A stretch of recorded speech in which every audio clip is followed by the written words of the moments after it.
Welcome to our channel पर नए हैं तो प्लीज़ चैनल को सब्सक्राइब करें, वीडियो को लाइक करें और ज़्यादा से ज़्यादा शेयर भी करें। इसमें जो अभी बिहार सचिवालय का टेस्ट सीरीज चलाया जा रहा है उसी का ये अगला पार्ट है। देखते हैं हम लोग क्वेश्चन नंबर 1 क्या कह रहा है। क्वेश्चन नंबर 1 कह रहा है कि दादा भाई नौरोजी द्वारा कहाँ पे, लंदन में बात कर रहा है। लंदन में किस संस्था की स्थापना की गई थी? तो याद रखिएगा दादा भाई नौरोजी लंदन में जो है द ईस्ट इंडिया एसोसिएशन की स्थापना 1866 में किए थे। कब किए थे? 1866 में ईस्ट इंडिया एसोसिएशन की स्थापना लंदन में दादा भाई नौरोजी ने किया था। अगला क्वेश्चन हम लोग देखते हैं। अगला क्वेश्चन दिया हुआ है कि सर विलियम जोन निम्नलिखित में से किस पुस्तक या ग्रंथ का अंग्रेजी में अनुवाद किया था? तो याद रखिएगा कि सर विलियम जोन जो है अभिज्ञान शकुंतलम का, किसका? अभिज्ञान शकुंतलम का अंग्रेजी में अनुवाद किया था। ठीक है, अगला क्वेश्चन देखते हैं। अगला क्वेश्चन ये कि भारत के इतिहास में पहला सुव्यवस्थित इतिहास किस विद्वान ने तैयार किया है? क्या बात करता है कि भारत के इतिहास का पहला सुव्यवस्थित इतिहास किस विद्वान ने तैयार किया है? तो ये किया है विंसेंट आर्थर स्मिथ ने। कौन किया है? विंसेंट आर्थर स्मिथ ने किया है। अगला क्वेश्चन देखते हैं। अगला क्वेश्चन दिया है कि अखिल भारतीय अनुसूचित जाति महासंघ की स्थापना किसके द्वारा की गई थी? अखिल भारतीय अनुसूचित जाति महासंघ की स्थापना डॉक्टर भीमराव अंबेडकर के द्वारा किया गया था, यानी option C is right answer. ठीक है, अगला क्वेश्चन देखते हैं। अगला क्वेश्चन कर रहा है कि रहनुमाई मजदाइन सभा का संबंध किस धर्म में सुधार से संबंधित है? तो याद रखिएगा कि रहनुमाई मजदाइन सभा के संबंध जो है वो पारसी धर्म से, किससे है? पारसी धर्म में सुधार से संबंधित है। ठीक है, अगला क्वेश्चन कह रहा है कि महाराष्ट्र के किस समाज सुधारक को लोक हितवादी के उपनाम से जाना जाता है? तो याद रखिएगा कि महाराष्ट्र के जो है किस समाज सुधारक और लोक हितवादी के नाम से जाना जाता है? तो जो इसका राइट आंसर जो हो जाएगा वो गोपाल हरि देशमुख हो जाएगा। कौन सा हो जाएगा? गोपाल हरि देशमुख को लोक हितवादी के नाम से जाना जाता है। अगला क्वेश्चन कह रहा है कि यंग बंगाल आंदोलन का आरंभ किसने किया था? यंग बंगाल आंदोलन का आरंभ जो है हेनरी विवियन डेरोजियो ने किया था। कौन किया था? हेनरी विवियन डेरोजियो ने। ठीक है, अगला क्वेश्चन देखते हैं। अगला क्वेश्चन कर रहा है किस स्थल पर प्राग ऐतिहासिक गुफा शैल चित्र मिला है? इस ऑप्शन में जो दिया हुआ है बोल रहा है कि प्राग ऐतिहासिक काल में गुफा जो है उसमें शैल चित्र मिला हुआ है, इस स्थल का बात कर रहा है। तो याद रखिएगा भीमबेटका हो जाएगा। कौन सा हो जाएगा? Bhimbetka, option C is right answer. ठीक है, अगला क्वेश्चन देखते हैं। अगला क्वेश्चन कह रहा है कि भारतीय उपमहाद्वीप में लौह का सर्वप्रथम साहित्य संदर्भ मिलता है। ठीक है, तो याद रखिए कि भारतीय उपमहाद्वीप में लौह यानी लोहे का सर्वप्रथम साहित्यक यानी स्रोत सबसे पहले संदर्भ में कहाँ मिलता है? तो वो मिलता है यजुर्वेद में मिलता है। कहाँ मिलता है? यजुर्वेद में मिलता है, यानी option C is right answer. अगला क्वेश्चन देखते हैं। अगला क्वेश्चन कह रहा है कि दिल्ली सल्तनत में रोहट किससे संबंधित है? यहाँ पे दिल्ली सल्तनत का बात कर रहा है और पूछ रहा है कि दिल्ली सल्तनत में ये रोहट शब्द किसके लिए प्रयोग किया जाता था? तो सिंचाई के लिए। किसके लिए? सिंचाई के लिए प्रयोग किया जाता था।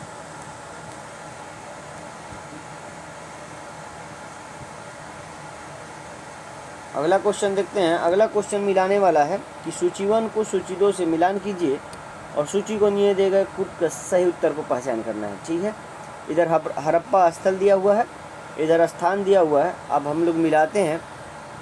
रंगपुर जो है वो गुजरात में है। कहाँ पे है? गुजरात में।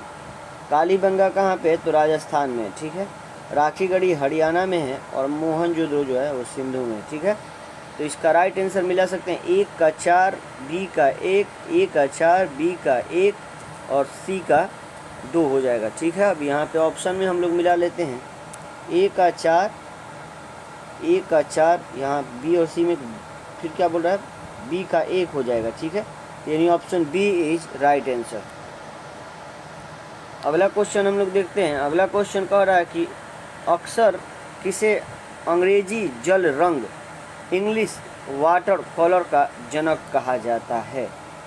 तो इसका जो राइट आंसर है वो हो जाएगा आपको पॉल सैंडबी को कहा जाता है। किसको कहा जाता है? पॉल सैंडबी को अंग्रेजी जल रंग यानी इंग्लिश वाटर कलर के नाम से जनक कहा जाता है। उसको इंग्लिश वाटर कलर का जनक किसको कहा जाता है? पॉल सैंडबी को कहा जाता है। अगला क्वेश्चन हम लोग देखते हैं। अगला क्वेश्चन कह रहा है कि ईस्ट इंडिया कंपनी के काल में प्राचीन पुस्तक मनुस्मृति का अंग्रेजी अनुवाद किस नाम से किया गया है। यानी बात कर रहा है यह मनुस्मृति का, और मनुस्मृति का जो अनुवाद किया गया है वो किस नाम से किया गया है, इसी के बारे में पूछ रहा है। तो इसका याद रखिएगा, राइट आंसर हो जाएगा option D, a code of Gentoo laws. ठीक है, option D is right answer. अगला क्वेश्चन देखते हैं। अगला क्वेश्चन कह रहा है कि प्राचीन भारत के इतिहास में महापाषाण का संबंध किससे है। यानी प्राचीन भारत के इतिहास में महापाषाण का संबंध जो है वो दक्षिण भारत से है। किससे है? दक्षिण भारत से है, यानी option D is right answer.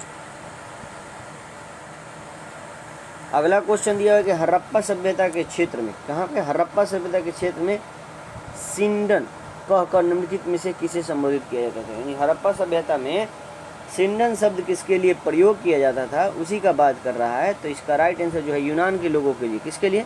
यूनान के लोगों के लिए सिंडन शब्द का प्रयोग हड़प्पा सभ्यता में किया जाता था। ठीक है, अगला क्वेश्चन देखते हैं हम लोग।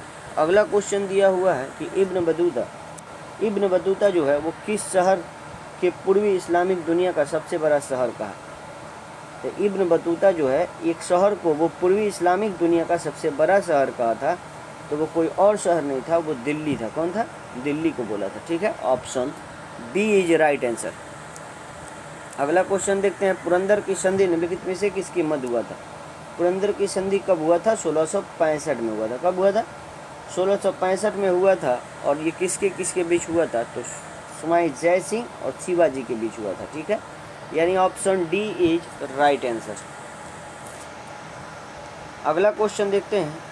अगला क्वेश्चन जो दिया हुआ है कि किस एक्ट के माध्यम से बोर्ड ऑफ कंट्रोल की स्थापना की गई, जिसे ब्रिटिश सरकार का ईस्ट इंडिया कंपनी के मामले में व्यापारिक वस्तु और उसके भारतीय प्रशासन पर नियंत्रण स्थापित किया गया। यहाँ पे एक एक्ट पूछ रहा है कि किस एक्ट के माध्यम से बोर्ड ऑफ कंट्रोल की स्थापना की गई, जिसे ब्रिटिश सरकार ईस्ट इंडिया कंपनी के मामले में यानी व्यापारिक वस्तु और उसके भारतीय प्रशासन पर नियंत्रण स्थापित हो गया। तो याद रखिएगा कि बोर्ड ऑफ कंट्रोल की स्थापना जो है वो एक्ट था पिट्स इंडिया एक्ट 1784, यानी option B is right answer.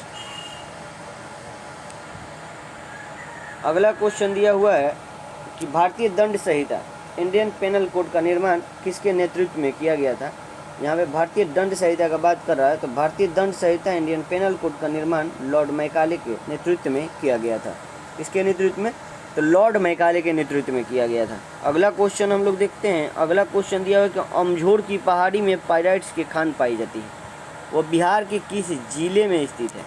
बहुत अच्छा क्वेश्चन है, यहाँ से बिहार से है। बोल रहा है अमझोर की पहाड़ी पाइराइट्स की खान पाई जाती है, और पूछ रहा है बिहार के किस जिले में है। तो याद रखिएगा पाइराइट्स बिहार के 2 जिले में मिलते हैं। सबसे ज़्यादा रोहतास में मिलता है और थोड़ा बहुत कैमूर में मिलता है। तो यहाँ पे जो अमझोर की पहाड़ी का बात कर रहा है तो ये रोहतास हो जाएगा। कौन सा हो जाएगा? रोहतास में। ठीक है, अगला क्वेश्चन दिया कि महानंदा एवं बागमती के बीच नदी समूह स्थित है। ये बहुत अच्छा क्वेश्चन है, इसको आपको मैप से याद करना पड़ता है, इसलिए जानते हैं हम लोग। तो महानंदा और बागमती के बीच नदी के समूह का बात कर रहा है, तो उसमें आपको हो जाएगा एक कोसी नदी हो जाएगा, गंडक हो जाएगा और मेची नदी हो जाएगा। ऑप्शन में कहाँ? Option A is right answer. ठीक है, अगला क्वेश्चन देखते हैं कि ग्रीष्म ऋतु में पूर्वी भारत से चलने वाली तीव्र एवं आर्द्र हवाओं को केरल में किस नाम से जाना जाता है। बहुत अच्छा क्वेश्चन दिया हुआ है। बोल रहा है कि ग्रीष्म ऋतु यानी गर्मी ऋतु में पूर्वी भारत में चलने वाले तीव्र एवं आर्द्र हवाओं को केरल में आम्र वर्षा के नाम से जाना जाता है। क्या? आम्र वर्षा, यानी option A B is right answer. ठीक है, अगला क्वेश्चन देखते हैं। अगला क्वेश्चन मिलाने वाला है, सूची 1 को सूची 2 से मिलाना है, और यहाँ पे परियोजना दिया है और इधर नदी दिया हुआ है, तो हम लोग इसको मिलाते हैं। 23 नंबर जो क्वेश्चन है इसको मिलाते हैं हम लोग। क्या इडुक्की परियोजना जो है ये पेरियार नदी पे है। किस पे है? इडुक्की परियोजना पेरियार नदी पे है। और उसके बाद क्या कह रहा है, उसके बाद जो है गांधी सागर परियोजना, तो गांधी सागर परियोजना जो है ये चंबल नदी पे है। किस पे है? चंबल नदी पे है। दुलहस्ती परियोजना और हीराकुंड का बात कर रहा है, तो दुलहस्ती परियोजना किस पे है बाबू, तो चिनाब नदी पे है, और हीराकुंड जो है वो महानदी पे है। इस तरह आप आंसर मिलाइएगा तो option A is right answer. अगला क्वेश्चन देखते हैं। अगला क्वेश्चन दिया हुआ है कि भूमध्य सागर का प्रकाश स्तंभ किस ज्वालामुखी को कहा जाता है। भूमध्य सागर का प्रकाश स्तंभ का बात कर रहा है, यानी किस ज्वालामुखी को कहा जाता है। तो इसका राइट आंसर जो हो जाएगा वो हो जाएगा स्ट्रैम्बोली ज्वालामुखी। ठीक है, option B is right answer. अगला क्वेश्चन देखते हैं। चेंचू जनजाति किस क्षेत्र में वन्य जीव की सुरक्षा से संबंधित है। जनजाति का बात कर रहा है, कौन सा जनजाति पूछ रहा है, तो जनजाति दिया हुआ है कि चेंचू जनजाति किस क्षेत्र में वन्य जीव की सुरक्षा से संबंधित है। तो नागा अर्जुन और Srisailam, option A is right answer. अगला क्वेश्चन देखते हैं। अगला क्वेश्चन दिया कि निम्न में से भारत का सबसे बड़ी जनजाति कौन सा है। तो याद रखिएगा कि भारत का बात कर रहा है कि कौन सा सबसे बड़ी जनजाति है, तो इसका राइट आंसर भील हो जाएगा। कौन सा हो जाएगा, भील। भारत में सबसे बड़ी जनजाति भील है। ठीक है, अगला क्वेश्चन है किसके सिफारिश के आधार पर केंद्र और राज्य के मध्य वित्तीय वितरण होता है। बहुत आसान क्वेश्चन है, तो याद रखिएगा वित्त आयोग के। ठीक है, वित्त आयोग के सिफारिश पर केंद्र और राज्य के मध्य वित्तीय विवरण होता है। ठीक है, अगला क्वेश्चन देखते हैं।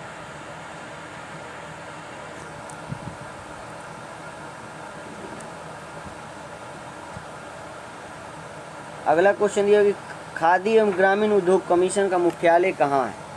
किसका बात कर रहा है, तो खादी एवं ग्रामीण उद्योग का मुख्यालय का बात पूछ रहा है, तो वो मुंबई में है। कहाँ पे है, मुंबई में है। ठीक है, अगला क्वेश्चन देखते हैं। अगला क्वेश्चन दिया है कि निम्नलिखित में से कौन सा एक लोकसभा का सर्वाधिक बड़ा क्षेत्रफल के अनुसार निर्वाचन क्षेत्र है, बोल रहा है। यहाँ क्षेत्रफल के अनुसार निर्वाचन क्षेत्र का बात कर रहा है, वो भी लोकसभा में।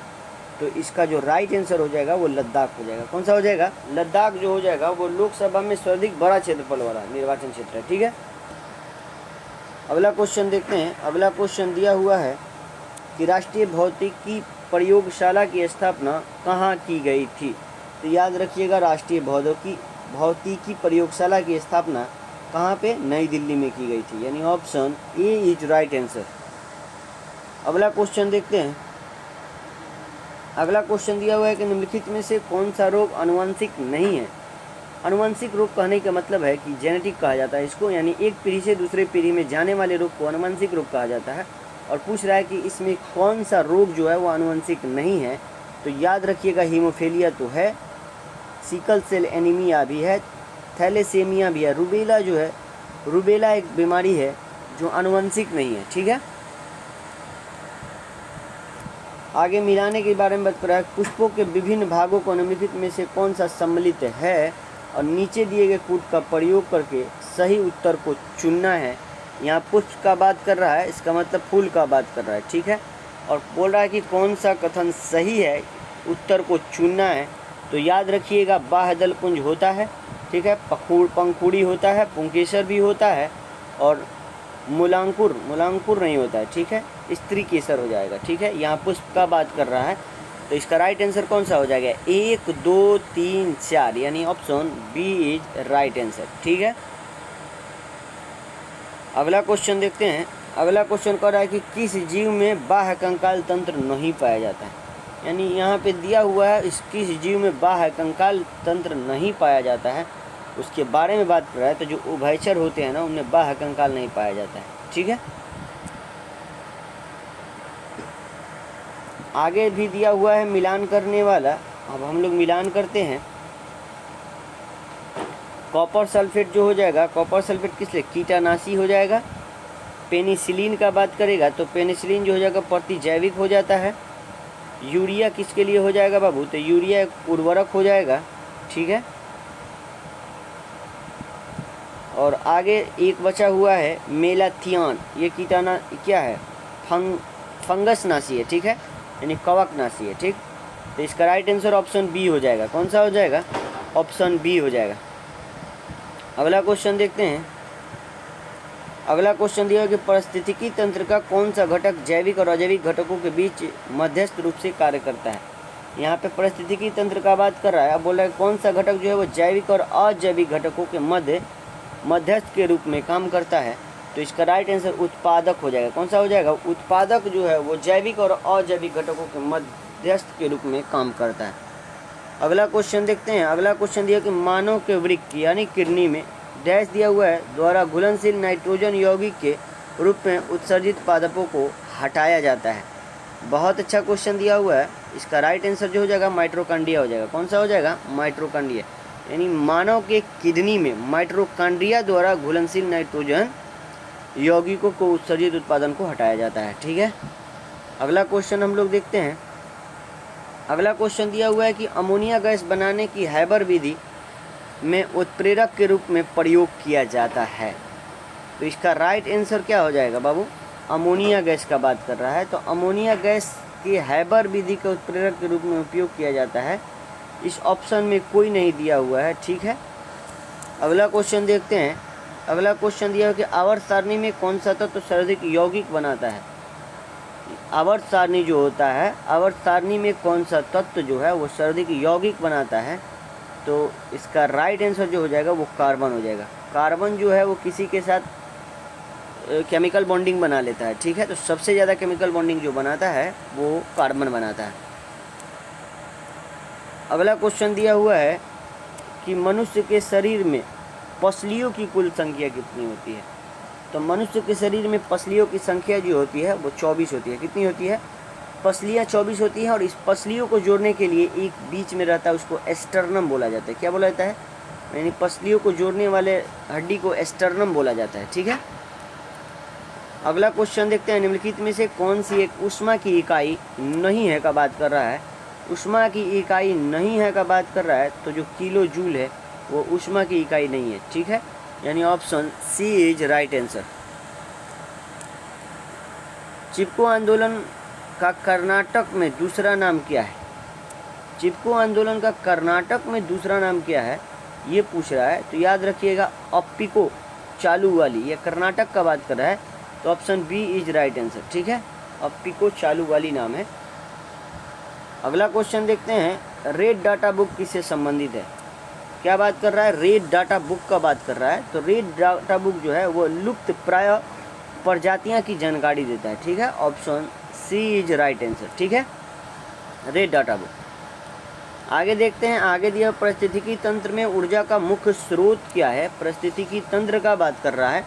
तो पारिस्थितिकी तंत्र में ऊर्जा का मुख्य स्रोत प्रकाश का, सूर्य का प्रकाश होता है। क्या होता है? सूर्य का प्रकाश होता है। ठीक है, अगला क्वेश्चन देखते हैं। अगला क्वेश्चन दिया हुआ है कि निम्नलिखित में से कौन पॉलीमार नहीं है? क्या नहीं है? पॉलीमार नहीं है। इसमें से बोला है कि कौन सा पॉलीमार नहीं है। तो इसका जो राइट आंसर जो हो जाएगा वो हो जाएगा कैप्रोलैक्टम। कैप्रोलैक्टम जो है एक पॉलीमार नहीं है।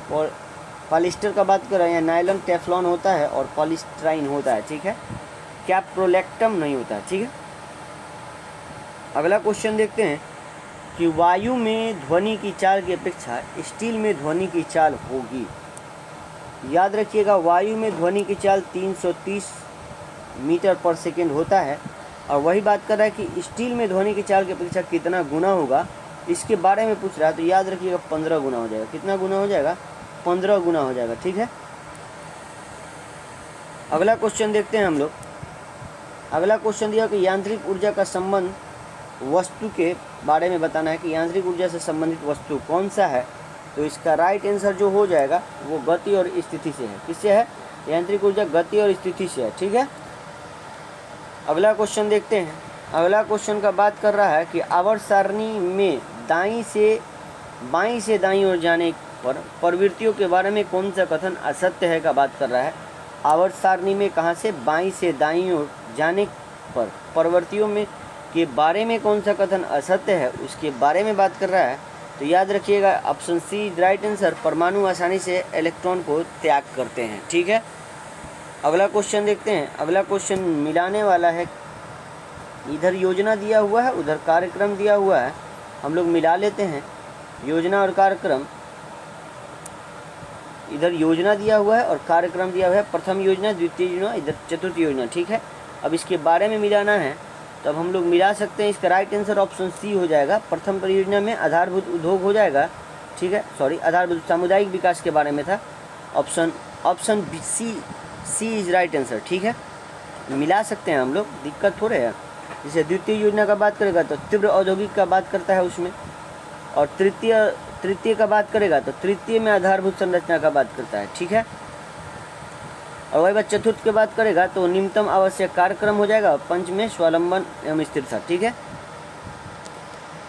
अगला क्वेश्चन दिया हुआ है कि भूतपूर्व संसद सदस्यों के लिए पेंशन व्यवस्था कब से लागू की गई। यानी जो संसद होते हैं अगर एक इलेक्शन जीतने के बाद हार गए फिर भी उनको पेंशन मिलता है, वही बोल रहा है कि ये कब पेंशन लागू किया गया था। तो 1976 में। कब किया गया था? 1976 में किया गया था। अगला क्वेश्चन आज का अंतिम क्वेश्चन है, जो कारगिल स्मृति दिवस कब मनाया जाता है। तो कारगिल स्मृति दिवस बाबू 26 जुलाई को मनाया जाता है, यानी option B is right answer. अब चैनल पर नए हैं तो प्लीज़ चैनल को सब्सक्राइब करें, वीडियो को लाइक करें, ज़्यादा से ज़्यादा शेयर करें। मिलते हैं हम आपको अगले वीडियो में। जय हिंद, जय भारत।